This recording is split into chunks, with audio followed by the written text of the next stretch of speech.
नमस्कार। आप सभी को धनतेरस की बहुत बहुत शुभकामनाएं। आप सभी लोगों ने धनतेरस की तैयारियां पूरी कर ली होंगी और इस समय पूजा का समय है। पूजा शाम 7:10 से लेकर आप 8:30 तक इस ड्यूरेशन में किसी भी समय कर सकते हैं।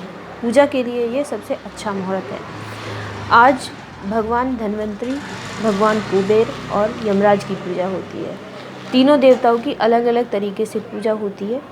मैं आपको बताऊंगी कि किस तरीके से पूजा करनी है और यमराज की विशेष पूजा किस तरीके से आपको करनी है और उसे करते समय किस चीज़ का ध्यान रखना है। सबसे पहले बात करते हैं धन के देवता कुबेर की।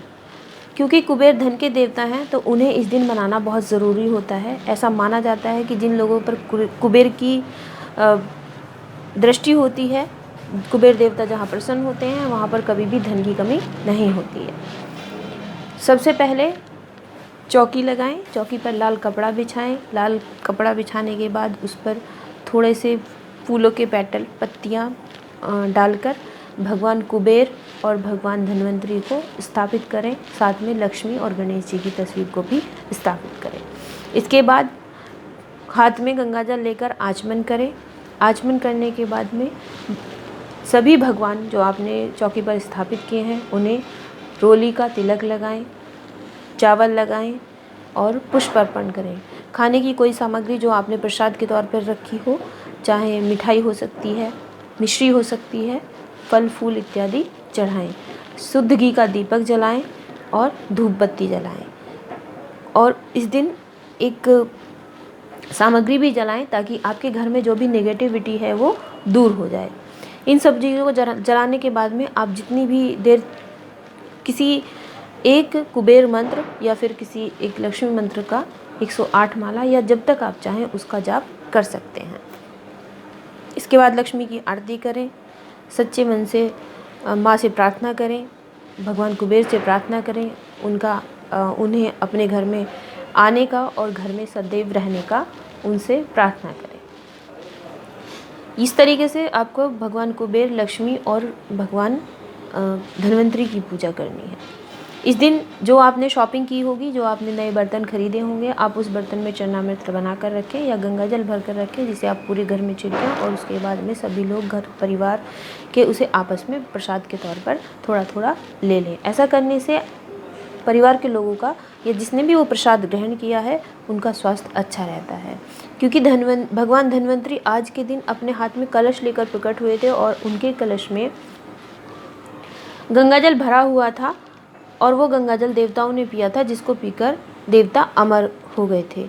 तो तभी से ऐसी मान्यता है कि जो इस दिन भगवान कुबेर के सामने गंगाजल किसी बर्तन में, पीतल के बर्तन में या तांबे में भर कर रखता है और फिर बाद में उसको प्रसाद के रूप में ग्रहण करते हैं तो उन लोगों का स्वास्थ्य हमेशा अच्छा बना रहता है।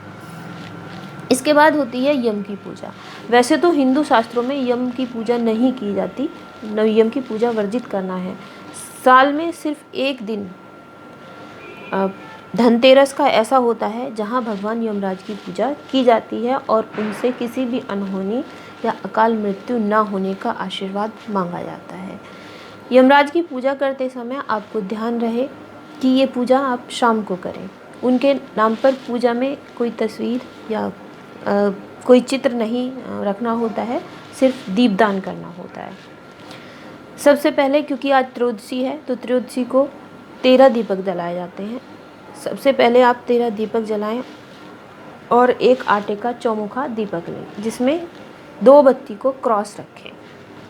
इसके बाद में उस दीपक को जलाकर आपको ये शाम को जलाना है।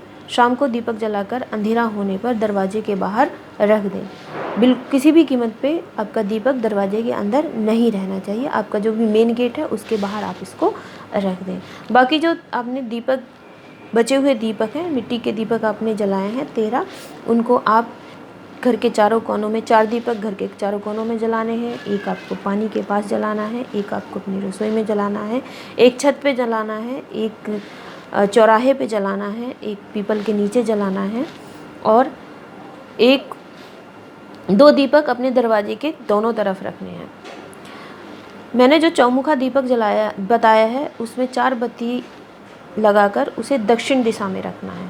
अपने दरवाजे के बाहर आप उस दीपक को दक्षिण दिशा में रखें। ये जो दीपक होगा ये यम के नाम का होगा और उस दीपक के पास ही जाकर आप प्रार्थना करें कि यमराज आपको अकाल मृत्यु से या किसी भी अनहोनी से बचाएं और पूरे साल आप पर अपनी कृपा दृष्टि बनाए रखें। तो ये तो थी जानकारी आज की पूजा की।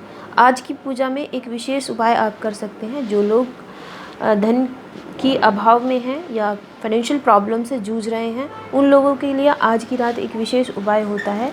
थोड़ा सा साबुत धनिया लेकर माँ लक्ष्मी माँ और भगवान धन्वंतरी को अर्पित करें। धनिया साबुत होना चाहिए, पिसा हुआ धनिया किसी भी कीमत पे नहीं लेना है।